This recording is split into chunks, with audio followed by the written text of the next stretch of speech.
Pinjaman online dalam beberapa waktu kebelakang menjadi bahan perbincangan masyarakat. Pasalnya, dalam kurun waktu beberapa tahun terakhir, jumlah kasus jeratan pinjaman online ilegal naik. Teranyar, Satuan Tugas atau Satgas Anti Rentenir Kota Bandung menerima 7.321 pengaduan dari masyarakat sejak 2018 hingga Oktober 2021. Ketua Umum Satgas Anti Rentenir Atet Dedi Handiman mengungkapkan, dari jumlah tersebut, sebanyak lebih dari 4.000 orang terjerat pinjol. Sisanya terjerat rentenir perorangan atau yang berkedok koperasi dan ilegal.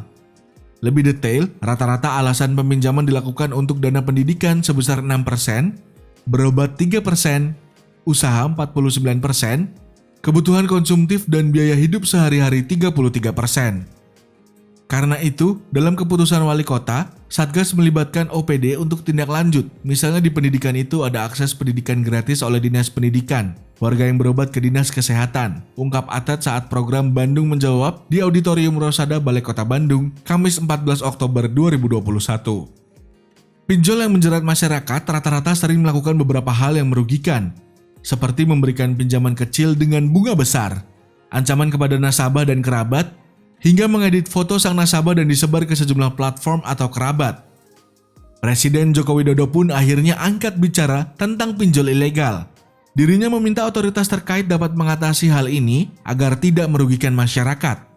Oleh karena itu, saya minta seluruh industri jasa keuangan untuk melaksanakan program literasi keuangan dan literasi digital mulai dari desa, mulai dari pinggiran, ujarnya.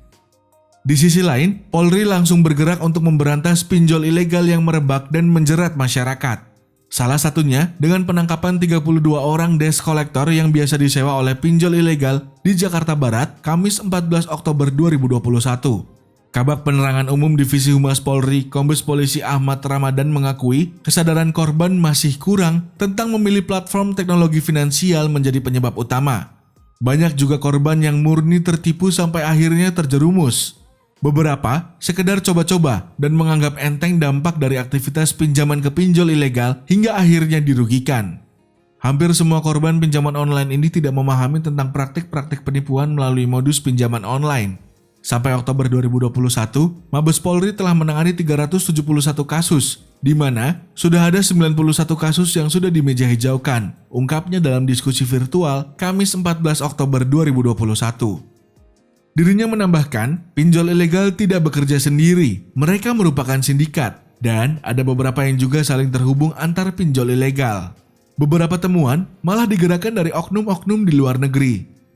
Bahaya lain dari pinjol adalah mencuri data korban dengan meminta perizinan akses aplikasi ketika diunduh, seperti akses ke kontak dan galeri. Kalau peminjam itu wanita, foto di galeri yang mereka ambil bisa diedit berbau pornografi. Kemudian, pelaku mengancam akan disebarkan. Jadi dari yang dihadapi tadinya masalah utang, akhirnya menjadi masalah untuk menyelamatkan harga diri, ujar Ahmad Ramadan. Yuk Sobat Bisnis, tingkatkan literasi ya, agar tak terjerat pinjol ilegal.